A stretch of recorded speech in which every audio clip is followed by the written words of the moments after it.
Ya, teman-teman yang pengusaha yang bekerja, coba belajarlah, baca kisah-kisah orang dulu untuk motivasi. Imam An-Nawawi itu punya kitab bagus, At-Tibyan fi Adab Hamalatil Quran, terbitan Darun Nafais, 187 halaman. Anda buka aja halaman 47 itu sebelah kiri, paragraf 3 baris 1 sampai 7, bagaimana dilukiskan di situ Abdurrahman bin Auf yang super sibuk, Utsman bin Affan yang sampai sekarang masih punya investasi tuh di Madinah, sumurnya, kebunnya, hotel jadi hotel sekarang. Itu Masya Allah, kenikmatannya bukan saat omsetnya datang, kenikmatannya saat bisa bangun malam dalam tahajud, sampai khatam Quran tahajudnya, sampai selesai gitu. Ada kenikmatan di situ. Nggak usah pamer, capek. Dulu sudah ada yang pamer dan nestapa kehidupannya. Ngapain diikutin? Buang-buang waktu gitu kan? Ini inti masalah kita. Orang pamer di antara masalahnya adalah ketika dilihat ada kelebihan, maka lawan yang belum mendapatkan itu, setan tidak akan mendiamkan. Jadi kalau Anda sedang punya dititipkan sesuatu, potensi masalahnya ria dan sombong. Yang belum dapat itu potensi masalahnya iri. Ternyata pintu masuk setan kepada nafsu membawa penyakit iri ini bukan ingin menghilangkannya dulu, tapi keinginan untuk memiliki hal yang sama. Awas, hati-hati. Bukan keinginan yang positif, karena kalimatnya diungkapkan dengan kata laita, laita. Ingat, kalau keinginan untuk meraih dalam konteks yang positif itu boleh. Oh, ini dia punya kedudukan sampai level tertinggi, saya juga ingin seperti itu boleh. Itu raghbah namanya. Raghbah, keinginan kuat untuk mendapat kebaikan. Tapi kalau cuma menghayal-hayal mendapatkan sesuatu yang sebetulnya ingin diraih dengan mudah tanpa kerja keras, namanya laita. Laita.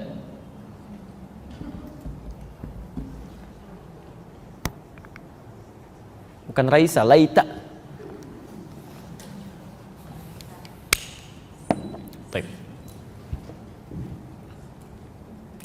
Laita itu harapan untuk meraih sesuatu,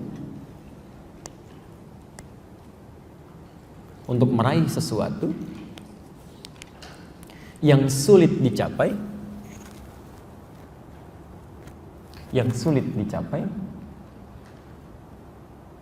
bahkan nyaris mustahil,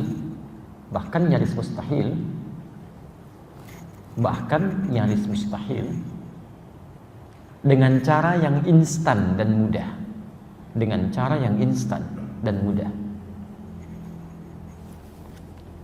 Jadi ada orang pengen mendapatkan sesuatu yang sulit sebetulnya untuk dicapai, bahkan ada yang sifatnya nyaris mustahil. Karena nanti ada orang-orang yang saat di akhirat dia mengucapkan kalimat ini, saking dahsyatnya hisab itu. Bahkan ada Pak ya, pernah dengar masuk surga tanpa hisab Bu? Pernah ya? Nanti ada orang masuk neraka tanpa hisab Pak. Ada ya, mungkin Anda baru dengar, tapi ada itu di Quran surah ke-18 Al-Kahf ayat 100 sampai 101, posisi paling kiri sebelah atas. Jadi saat suasana hisab itu begitu dahsyat ya, ada orang-orang yang memikirkan, "Duh, saya gimana ya? Nanti hisab saya."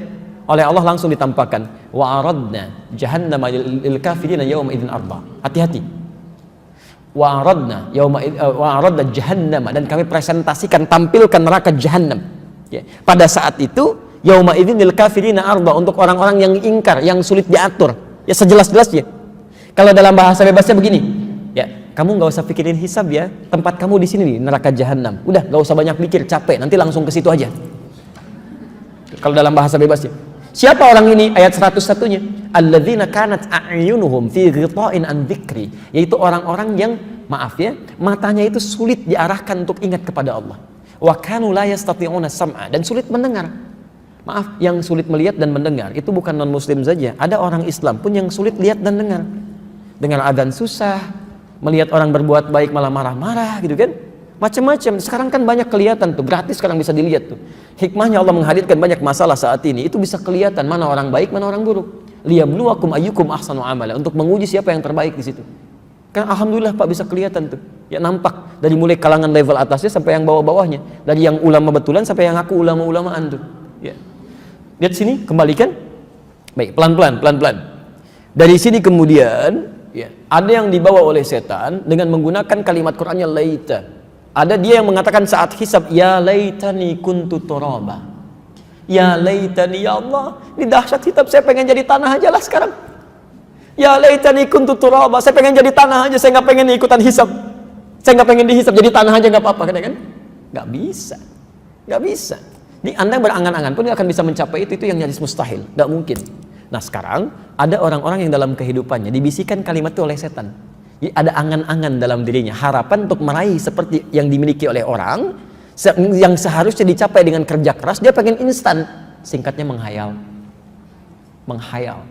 Jadi kalau ada orang bawa kebaikan-kebaikan atau kelebihan dalam perangkat hidupnya, kemudian saat itu Anda menghayalkan sesuatu, itu pengantar kepada rasa iri. Datangnya dari setan. Wah sedang begini, Ferrari lewat. Pengen kayak gitu tuh, setan itu. Yang sifatnya hayalan, sampai dibawa ke rumah. Kalau saya naik di situ ke depan belok sini, gimana ya kira-kira lampu merahnya? Kalau malam saya panasin, ngebut sana sini, di mana ya tempatnya? Padahal maaf, punya aja enggak. Sudah memikirkan bagaimana cara merawatnya gitu.